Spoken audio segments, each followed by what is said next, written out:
Welcome back to Deep Cut Books, everybody. Tonight with Jeff Circle and Claire Isenthal. Jeff, how you doing, sir? I'm doing good. I'm doing something in PowerPoint. He's multitasking. Claire, it is nice to finally get to hang out with you. I know. Thanks for having me on, John and Jeff. My Claire two is the kids. best. Yep, Oh, I just love absolutely. you guys. It makes it easy. It makes it fun. I love what Yep, we and do. yeah, we tried to do this a couple months ago. I'll tell you, this I this know. this winter and spring was absolute a mess for me. I like my schedule was a disaster. Actually, my schedule still is a disaster. It just happened to work out this week. Well, And you had your house school, torn up. school Oh God. sickness.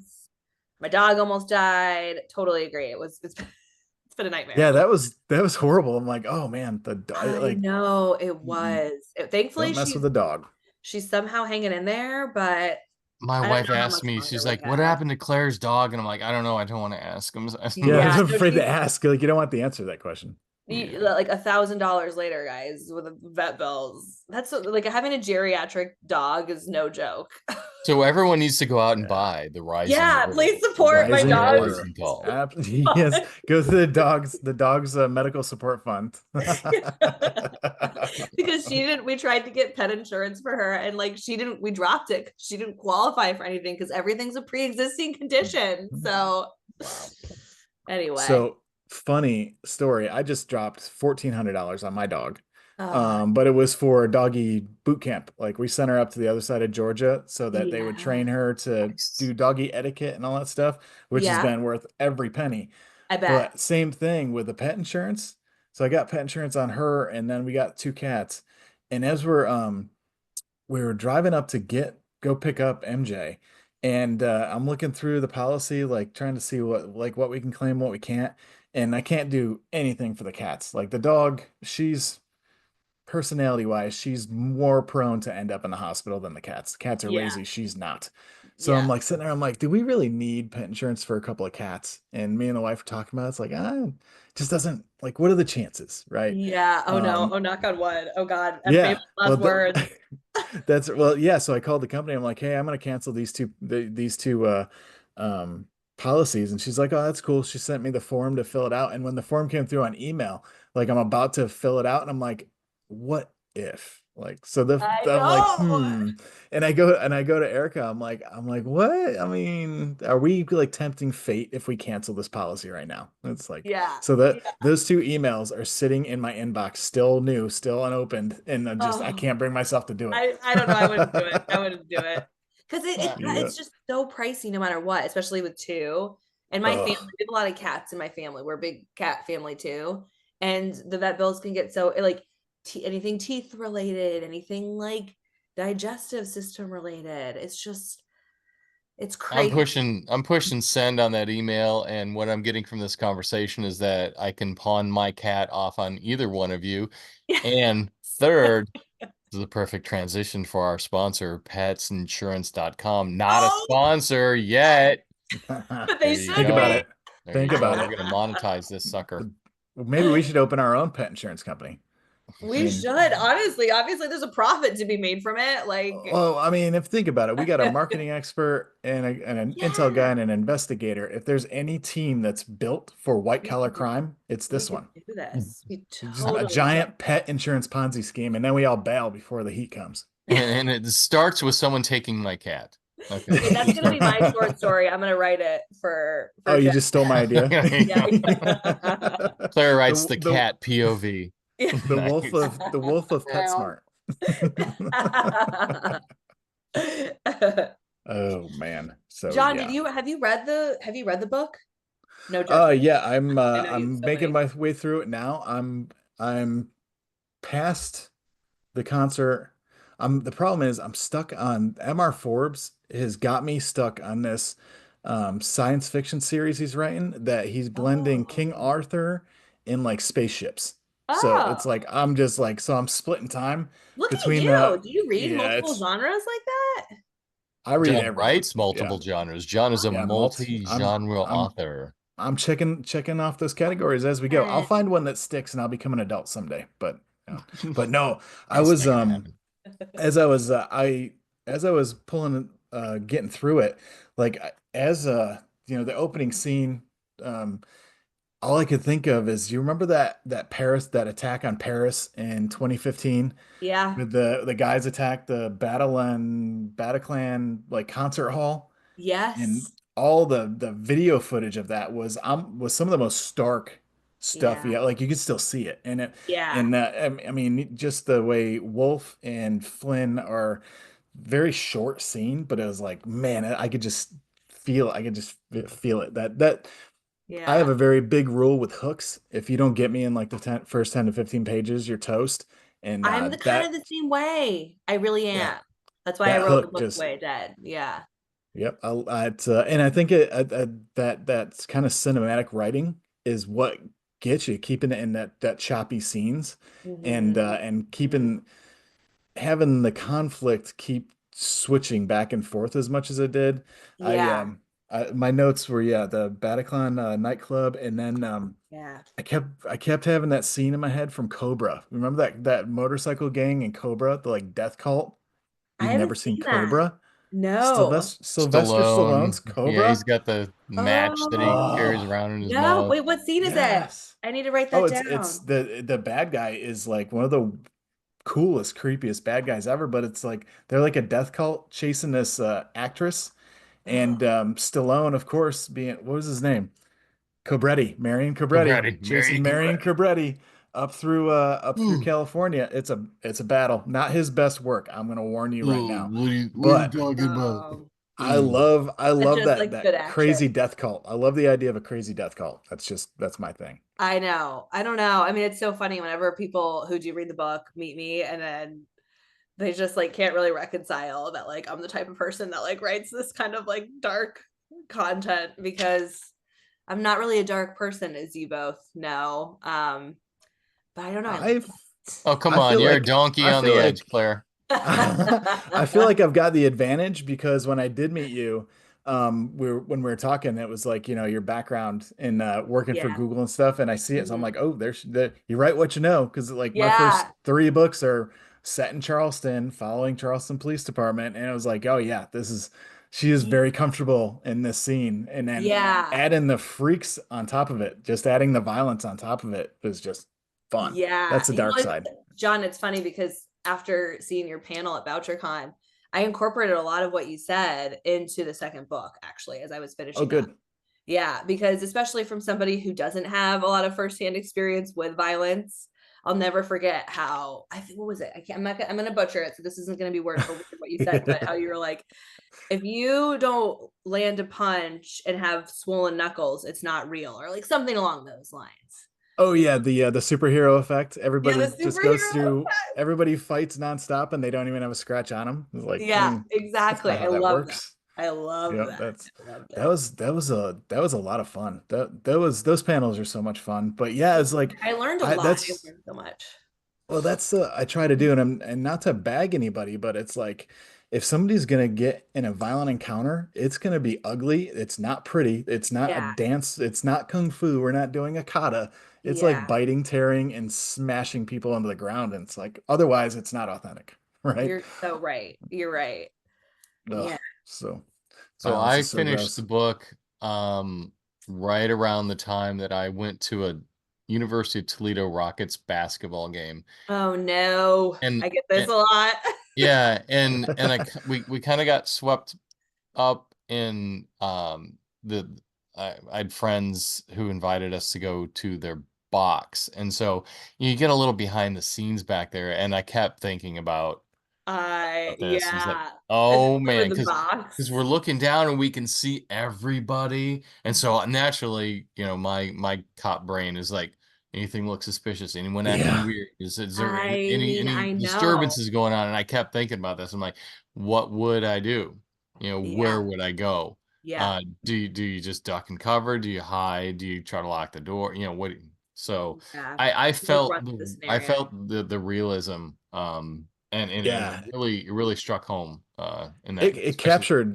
It captured it so well. Just Yeah. and I don't know about you, man, but whenever you have to go through a metal detector, like concerts, and theme parks freak me out. Like I just I can't agree. be in that kind of crowd because my mind just does the same thing. Like, where is he? Where's the bad guy? Yeah. And what am I Mhm. doing about it with no weapons at all? Yeah. Right. Not that Yeah. I could do anything anyway. I'm not that good a shot. So Yeah, no, so I went to the March Madness game in Indianapolis on Friday to watch Purdue play.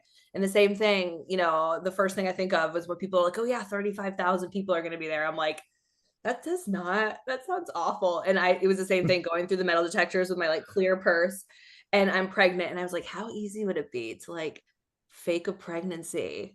And you know what Mhm. anyways, my mind, and I like was talking to my friends Mhm. about it, and they're like, who are you? Why does your mind work this way? And I was like, I'm a writer, that's why. Well, the yes, Taliban's right, done that. right. Yeah. Because Yeah. no one's gonna be It's like feeling up your pregnant belly. You know what I mean? Like only TSA. Only TSA only, is gonna do that. yeah, only even then. There I am. Now I'm on a list. Thanks. Yeah. This is I will say this really pissed my wife off back in the day, but this was pre-kids and I was a lot less mature than I am now. But I actually purposely snuck a folder into Disney once just to see if I could do it. Stop it. And Oh, did you? yeah, yeah. I had my My backpack, God. and you could still bring waters in. So it was water, and then a nasty ratty T-shirt, and I shoved it way down in the bottom. They didn't check. I was like, cool. I mean, it was like a And John, you're 3 inch like a folder. scary guy, kind of. I I just feel like, wanted I to mean, see you're if I not could when get you away could, with it. the second you open your mouth and you smile, you're not scary anymore. But like from a distance, you'd be like, that would be really terrifying. I'd be like, oh, alert on, be in the I'd be up in the Uh, control room looking down at the cameras like, pull the guy that in. guy. Oh It was that guy yeah. right there. That guy. Pull Like, him. zoom in. Extended check. Why does he look so angry? He's had like 6 beers. He shouldn't be that angry. Well, the thing about like the Mossad or El Al Airlines, they do the whole pre-counterintelligence investigation for their airlines, and they do body analysis and behavior analysis Oh, from the gate. Even yeah. before you go through security, anything suspicious. So they Really? kind of And have it just pull down. you. Yeah. Wow. Yeah. Fascinating. Yeah, Yeah. it's still just scary. And the way I mean that your author's note I thought was interesting in that Hmm. you're writing a violent, thriller and Yeah. you're just like, yeah, I don't like this. Like, it's your I mean, Yeah. I'm grossly paraphrasing, but you're like, I Yeah. don't like this, but this is Yeah. the world we live in and this is let's take a look at it, right? And it was just I was Yeah. like I'm like, wow, that's an interesting take. It's like Yeah. Well, starting Die Hard with like, yeah. I Nakatomi know. is not that bad a place. We have a daycare on the first floor. We're very sorry for what we're about to do to you. It's so interesting because I felt that was really necessary because a majority of, I would say, like, it's hard to kind of categorize who your readers are, but going off of the number of book clubs that I've joined, for example, that read primarily like women's fiction or heavily women's fiction or romance oriented, this is a pretty big deviation for them. Even if they like certain kind of thrillers, like Frida McFadden, for example, who just like churns those books out. Um, but this still has like a lot more intensity in it than I think a lot of people are used to who don't read the genre like we do.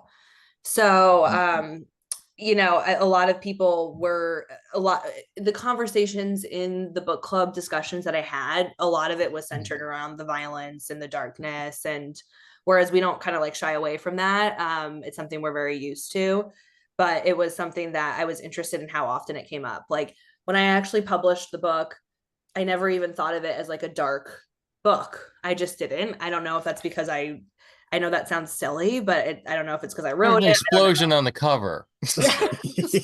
Come on. Oh, I thought that was a I Rorschach. know, but I feel like I thought of it as so many other things, but dark just wasn't one of those adjectives that came to mind. And so many people after it came out were like, wow, it's so good, but it's so dark. And I was like, oh, really? And then I heard it enough that I was like, wow, I guess it really is dark. And I guess so sorta. yeah. Well, let me Now, ask you this, Claire, to kind of balance that out a little bit. And I don't know if anyone's asked you this, but uh the your characters Flynn and Wolf, how much did you go back and forth with Mhm. them maybe going a little to the other side and maybe having a romantic engagement or some kind of Stockholm syndrome kind of situation. Because I felt it was kind of going a little leaning that way. It's like, is she gonna fall for this guy, or is he gonna finally break and be a real human? I mean, where did you struggle with, like, where am I going next with these guys? Wow, that's a really good question, Jeff. I don't think I've been asked that before about Oh if I wow. was kind of caught in that. But Well, you know what I mean with like the yes. Stockholm syndrome thing. Yes. Yeah. I don't think I ever struggled with it because that was always the story in my mind. It Okay, so wasn't you never really saw like, them Okay. hooking up, no, you're gonna have to see the second book. Nice. which brings me to So, my next thing. So the Rising Order was a hit, and so now we have a new one coming out called the New Order. Now we have the new order coming out. Should I share the release date Tell, with you? yes, you tell us should. about that. Okay. Well, the timing did work out. I know our conversation got pushed quite a bit, quite a few weeks, That's but all right. perfect timing because It's now life. I can talk about this. But yes, the book is coming out April 29th, so really Oh wow. soon. Oh, that's awesome. I know. I'm Yeah. excited. It'll be a great kind of like going into summer fun thriller. For those who have read The Rising Order, they know it ends on a pretty big cliffhanger. And I didn't realize how controversial that was either, but apparently it was very Don't make them controversial. mad. Don't make those readers I mad. know, but so it'll be I'm excited to see. There's quite a few twists pretty early on in the story. I'm excited for the readers to finish the character arc of both Flynn and Wolf, and I think that they'll be very locked into it. So I'm excited. So, What can you tell us about the story? did you write it? Have you written both all the way through, or did you wrap up Rising Order and then be like, I should do this again? Or did you always have the arc planned out? I always knew it was going to be at least 2 books. I actually was planning on it being 3, and it was a pretty big decision for me to kind of scale it back to 2. But at this point in time, by the time the second one comes out, it'll be like it'll be pretty much a little under 10 years that I've been working on the series. And as a writer, that's such a long time to be with the same characters and the same story. And I personally was just really ready to do something different. Um, and so anyway, there was an opportunity for me to end it how I did, and so I went that route. But I'd always known that the character arcs were going to continue in this trajectory. And the ending of the first book I knew had to happen the way it did in order for that trajectory to basically continue into the second book. And so I finished The Rising Order, and I was in the process of trying to find an agent. And then once I found an agent, going on submission. And throughout that whole time, I was working on the New Order and kind of like really trying to like wrap up as much of that as I could. And the last thing I'll say about it was an interesting time because I was right in the midst of writing the New Order when COVID happened, and I lived in Chicago at the time. And so to kind of be in like a dystopian Chicago that shut down, there's a lot of inspiration from that in this book. So it's kind of gives me chills. Yeah. Yeah. Well, that's one thing that I think about is like I was on the beach during COVID. It was like I never teleworked. I stayed at work the whole time. We were just Yeah. we never stopped working. Yeah. Um, but I always wondered like, yeah, what would it be like to stand in those like massive skyscraper canyons and there's nobody around? Like, did you get Yeah. to do that, or were you guys all locked down and stuff? Because I would Yeah. have I been mean, sneaking out. I'd have been like, this is so cool. you got to do it was you got to leave. What the only time you could leave was to like walk. And so we did, I had my son at the time was only a few months old, maybe 6 months old. And so that was our only way of getting out is we would be like on some of the streets would be shut down. Like people were always trying to like avoid each other. People were just like trying to get outside. But at the same time, like all of the buildings were shut down. Everything was dark, like all the stores, all the restaurants. So there'd be certain times a day when I would like go on a walk or walk a dog by herself and it was just empty. It's And so creepy. it was really creepy. The sounds, the the feeling, the vibe. So a lot of that is very interwoven throughout this book. So yeah. Yeah. Now I was wondering, when you're talking about, your book clubs and stuff, what kind of looks did you start getting from people after they read your first book? Like, did you start getting a I little like, got oh, some really questionable looks where people were like, and that's where I said earlier, people find it really hard to reconcile my personality with this kind of book because it is so dark. But when you're an author, I think you both know this really well. It's like you're not writing this being like, oh, this is so dark. Like you're writing the story and the characters as they come to you, at least as authentically as you can. And so it was never something I was like trying to filter when I wrote. And I guess yeah. so that like what you get is what you get, and I'm glad that I didn't. Like I'm glad that like people's reaction kind of came out after. I wonder if I would have been influenced to kind of Yeah, like like having feel it somebody back. reading your dailies, reading your Yeah. daily cuts, like, no, no, no. Yeah. Wait for the crazy part. Yeah, it's coming. Yep. Oh man. So, um, I was shifting gears a little bit. Mhm. Your professional background is marketing, right? Yeah. Uh-huh. Yeah. So we were talking to Scott McCree about this a couple weeks ago, and it feels like nobody tells you write the book and it's going to sell itself, right? But with your background, did you have any idea coming into it that this how did your marketing background set you up to be an author? Because I've read your Substack, and Yeah. you have some great articles about that. But did you Thank see you. any of that coming when you first started? No, I didn't. That's a great question too. There was so much that you can't know until you know. I think that my marketing background, though, 100% set me up for success in pursuing the entrepreneurial, sorry if I butchered that word, um, side of this, which is so many authors just don't consider, period, point blank, because they're so focused on writing the story, perfecting the story, getting the story published. But you truly, if you want to be successful in book sales, you have to sell the book and sell yourself as a brand and build your brand as an author and build your readership. And so much of that is figuring out how to navigate the marketing side and the business side. Um, and I totally underestimated that coming into it. And I spoke with another artist. She actually does something different the other day to kind of help advise her on her digital marketing kind of recently. And I was like, well, okay, if she has a small budget, so she wants to be very pointed with how she was going about her marketing. And I was like, all right, well, do you have a TikTok? Because there's so many social media platforms you can at least tap into and access and create content to for free, which, as we know, is very important in order to reach new people. And she was like, oh, yeah, I don't even have a TikTok login. And I was like, oh, honey, like you have to be willing to do some of this if you want to sell a lot of books. And so it's been it's been a learning curve the whole time, but it definitely helped me tremendously.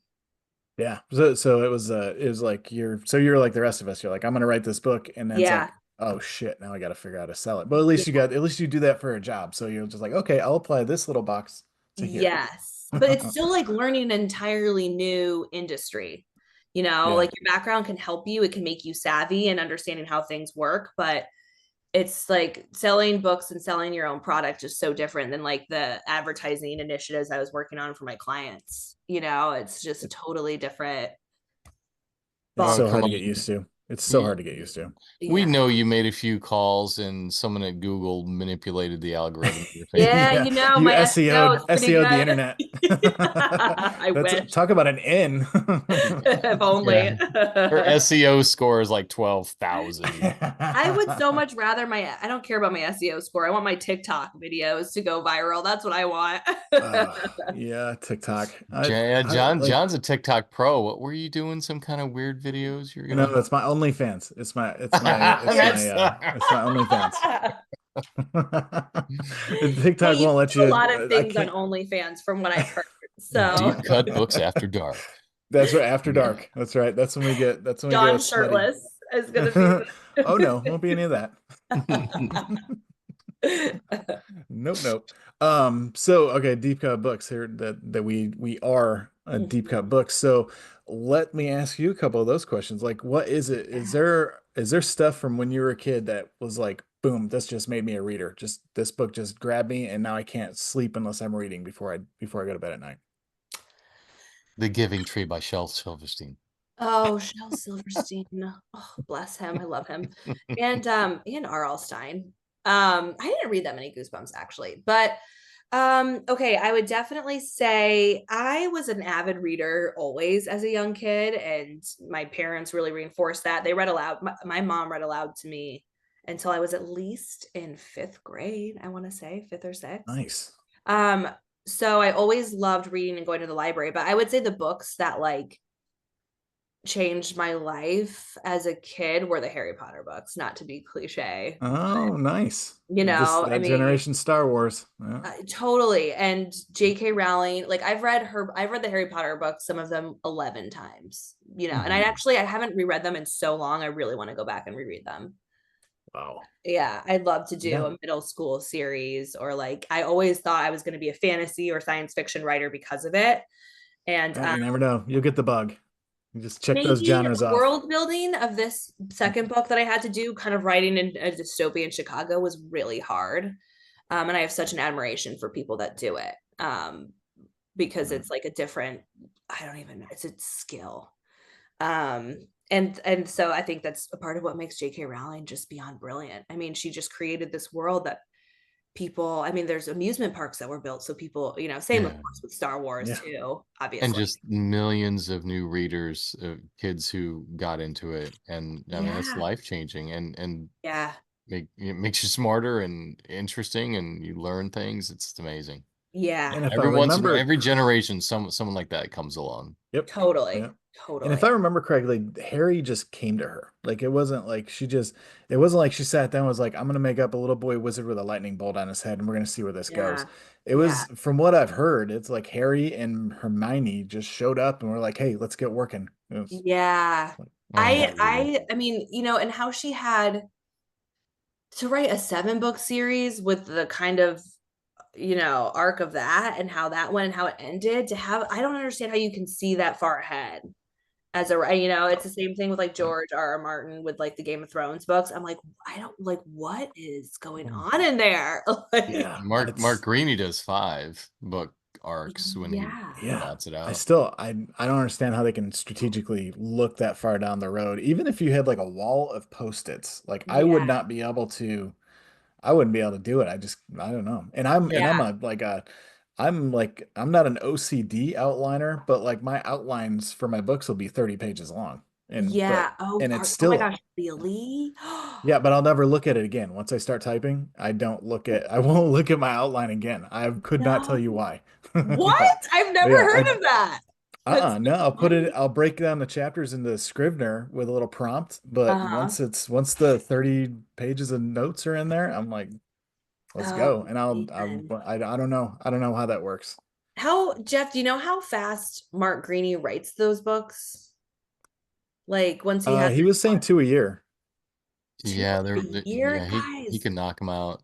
Yeah, I he mean, knocks them maybe out. if I was in a different life stage, like because when I talk about how it took me 10 years to write these two, there was a lot of life that happened then, aka like 3 kids and moves and pandemics and work and whatnot. So Pandemics. yeah, and life, as life goes. And so maybe if I had a different, like, that's why it was really necessary actually for me to quit my job at Google prior to the book coming out, because to go back to your question about the marketing side, it does have to be kind of like a full-time job. I mean, thinking Yeah. about the network that you have to make, and what you have to do to try to get the word out there about your book, and then at the same time have the creative capacity to like not only sell your book but to write the next one. It's like, Yeah. holy And F. work and home and all the other Yeah, shit on that gets in top the of that. way. Yeah. Yeah. Yeah. And even Yes. then you I don't still know don't how make people that do much it. money. Like, No, no. And that's the thing. If people like, if you don't love it, don't bother. Because it's just, there's yeah. nothing worse than going to a signing and having a table next to somebody who's all pissed off after an hour because they haven't sold any books. It's like, you're not gonna sell any books. Yeah. Like, you're here to Yeah. meet people. Yeah. Sorry. Yeah. Yeah. No one Totally. told you at the door. Yeah. Totally. There to meet people. It Definitely. is a passion project for sure. It is. It really is. It really is. And it's a So long game. It's like a marathon. It truly, truly is. People tell you that, you hear that, but you don't really like understand it till you're in it and you're like, oh, okay. You like, know? yeah, this is a Yeah. long-term process. Hopefully, and there's no guarantee of success. You're just like, maybe it'll work No, out. And no, you're right. Like maybe not. book 10, there's hope. Yeah, exactly. But at So least with like each writing book your own really, lottery ticket. you can find new readers, each time. So you just really do never know. Yeah, just take a swing. Write a different genre every time, see what fits. Maybe, I Yeah. guess. Yeah. Or you're just ADHD. Like I Yeah. think that's probably my problem, is I just do what seems natural. We're definitely not selling. I don't know if we're selling the author life real hard here. It's not for everybody. Come on, everybody, get on board. But do you have a timetable for the new order? So it's coming out April 29th. Oh, that's duh. We already talked about that. Yeah, yeah. Yeah. I'm doing but great. then, I for my next project, I don't. That's what I meant. That's what I was talking about. I wasn't talking about the new order. I was talking about what comes next. You're gonna Yeah. jump in and start doing the screenplay, right? Because I remember Baby, we were talking. only. Yeah, we were at the Carmel Library, and I asked you, you sell the rights to this, and Yeah. then who do you have in your head about Oh who's going to play yeah, that was Flynn such a good question, Jeff. Wolf? Yeah. Yeah, and I said I'm manifesting because it will be, and it might still be. No, it will be. I'm still manifesting that. Yeah. Who you got? Keep that vibe. Keep that vibe. Yeah, but I don't know if I would want to do the screenplay. Is that weird? I can't figure out how to do screenplays. I'm allergic to the format. I've tried. Yeah, I don't really. Oh, I no, just it doesn't make sense to me. no. You start Doesn't doing a make sense to me. screenplay, it will improve your narrative writing like you would not believe. Oh. Because all of a sudden I you're agree like, with you. oh, I've got to do this. And then you go back to your manuscript and you're like, oh, I can make this so much better if I do this. It's Huh. amazing. Wow. I know a lot of writers who are doing screenplays now and vice versa, but still. See, I think when you're doing an outline, you're basically doing the guts of a screenplay, you just without the little code words that like exterior whatever or whatever. That's the part I don't get. Is that like I don't know what this means. Like what's a slug line? Like It'll what the hell's improve a your slug line? dialogue. It'll do Yeah. Get I want to start by final reading. draft. I want to read. One of my really good friends is a film editor, and she's writing her first screenplay. And I want to start reading some screenplays first, to kind of like. I can tell you what to start with. Okay. Wind River by Taylor Sheridan. I have a copy. Amazing. Really? Amazing. You can download it. You can get it on Google. It's amazing. Wait, I watched it. Yellowstone, right? I watched it on a screen with the screenplay up at the site, and I followed it, and it deviated a little bit in the finished product, but that is a wonderful exercise. So good. If you want to learn screenplay stuff. Yeah. And you can pull it. I can't remember what database I pulled it from, but I sent you the link. Yeah, Claire, I've got a bunch of screenplays I can send you. I'd love that, please. All right. Yeah, so that I've done that trying to figure out how to do this format, and I think I'm just I have a block. I have a genetic block to screenplays. Well, John, maybe that can be something we try to do together. We take off. I'm down. Yep, that works. Ourselves. Go real slow. And between everything else we have again. What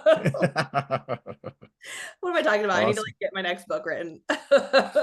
Yeah, I'm in the third set of rewrites for my voyage into sci-fi that I'm trying. How's that been going? Have you enjoyed that? You know what I really like is that I can make up whatever I want. So if I'm writing in this timeline, I kind of got to stick to the physics of the world. But if I'm writing 200 years from now, I can do whatever I want. So it's been pretty awesome. Oh, that's just making it up as I go.